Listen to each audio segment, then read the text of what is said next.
Hi, I'm Benny Fine. I'm Ted Evans. And consider yourselves warned. Grab a cup of coffee and activate your KAGUNE. We're gonna be spoiling everything for the first 2 seasons of Tokyo Ghoul. You'll be all caught up for season 3 after watching this recap in one take in under 6 minutes. Starting now. Meet Ken Kaneki, who lives in Tokyo. Well, more like an alternate reality Tokyo where ghouls live among people. They're exactly like humans. Except they have enhanced senses, predatory organs called KAGUNE that they can use as weapons, and disgusting normal food besides coffee.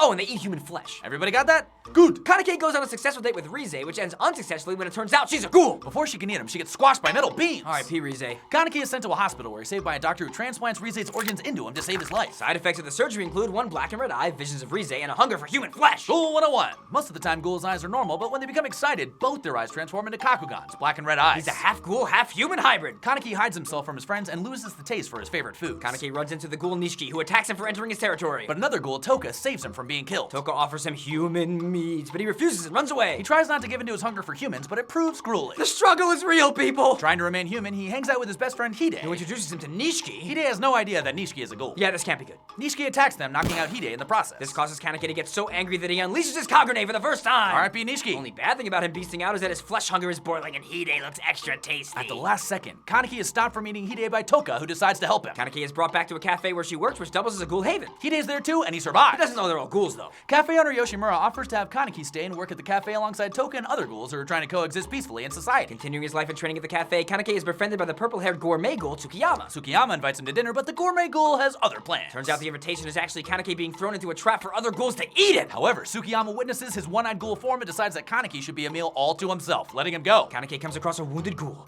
who... Wait, that's Nishiki! Yeah, it turns out he's still alive. Kaneki decides to help him and learns that he's in a relationship with a human girl named Kimi. He returns to the cafe but has to leave once more, learning that Tsukiyama has taken Kimi hostage. Turns out Tsukiyama wants to eat Kaneki while Kaneki is eating Kimi. Nasty! However, with the combined efforts of Kaneki, Nishiki, and Toka, they're able to defeat Tsukiyama. R.I.P. Tsukiyama. Meanwhile, on the other side of town, Crazy-Eyed Mato and newbie Amon Two officers, aka Doves from the CCG. search for some of the most notorious ghouls in town. Hold up, what's the CCG? Ghoul 101, the Commission of Counter Ghoul, investigates criminal ghoul activity, utilizing mysterious weapons called Kinkeis, which are housed in the most advanced briefcases since Tony Stark's in Iron Man 2. The Doves encounter the ghouls Asaki and Jason, killing the former while Jason gets away. R.I.P. Asaki. From there, they hunt down Asaki's wife and daughter, Ryoko and Hinami, who happen to be staying at the cafe. Mato and Amon trap Ryoko, who saves her daughter but is killed in the process. R.I.P. Ryoko. As protection, Kaneki has fashioned a rather toothy mask to protect his identity. Later, Toka and Hinami lure Mato to the sewers while Kaneki confronts Amon above them. Kaneki manages to get ghouly and breaks Amon's Kinkei. However, he spares him so as to not fully give in to his murderous ghoul side. Down in the sewers, Mato reveals that the Kinkeis are made out of ghouls KAGUNE, and that he turned Hinami's mom into a Kinkei weapon. Mind blown! This causes Hinami to unleash her KAGUNE, and her and Toka finish off Mato. R.I.P. Mato. After the battle, things change for everyone. Amon is given a new Kinkei and task force, Hinami stays at the cafe, and Kaneki investigates Rize's past. Ghoul organization Algriate Tree begins killing doves and ghouls around the city. Not only that, but rumor has it they're being led by a powerful ghoul called the One-Eyed King. Another one-eyed ghoul? Back at the cafe, the inhabitants are visited by several Algiri tree members who are looking for Rize. They discover that Kaneki is a one-eyed ghoul and take him captive as Rize's replacement. The members of the cafe devise a plan to save Kaneki and are offered help from Tsukiyama? Yep, turns out he's still alive too. Do these ghouls ever actually die? Meanwhile, Kaneki is getting the torture of a lifetime from Jason. He gets tortured so bad that his hair turns white. His regenerative abilities astound Jason. It turns out that his whole organ transplant was done on purpose as an experiment by the doctor.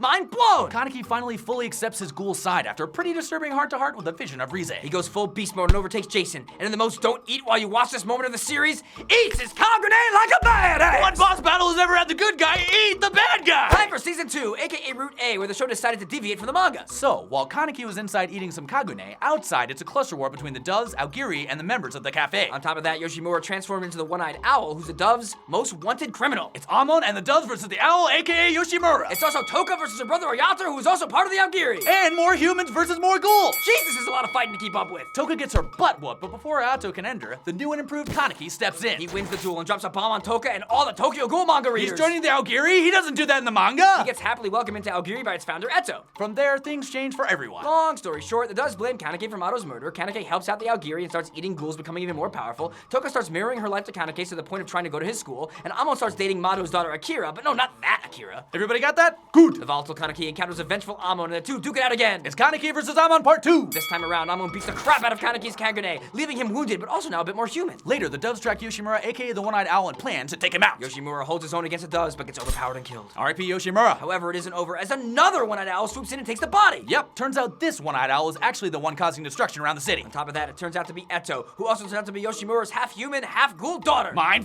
blow! Kaneki runs into Amon again, and while he doesn't want to fight him, It's Kaneki versus Amon Part 3! the two still seriously injure one another and both pass out. Waking up in the cafe, he hears someone who turns out to be an injured Hide who had dragged him back. By that time, Kaneki realizes that his ghoul eye activated, but Hide tells him, I knew. Yep, since that battle all the way back with Nishiki, Hide knew his bestie was on a human diet. More alarming though, the cafe's on fire due to Yoshimura's wish that if shit went down, so would the cafe as protection. Hide collapses from his wounds as Kaneki carries him out of the fire to the Dove's camp. R.I.P. Ghoul Cafe. With the original cafe now burned down, Toka later opens up a new cafe. And now you're all caught up on Tokyo Ghoul! Is Hide dead? Who's the one-eyed king if there really is one? Don't ghouls ever get sick of coffee? I mean, I can really only handle like 2 or 3 a day, and they drink it like all the time. Will you keep watching Tokyo Ghoul? We know we'll be!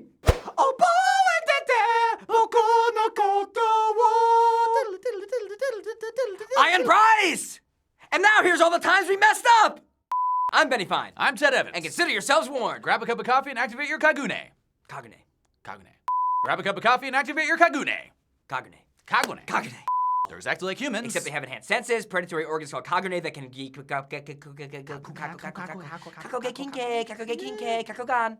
Sewer's motto reveals that the Kinkeis are made out of Ghoul's KAGUNE, and that he had turned Hinami's mom into a Minkei. No! Minke. Dude, it's up there!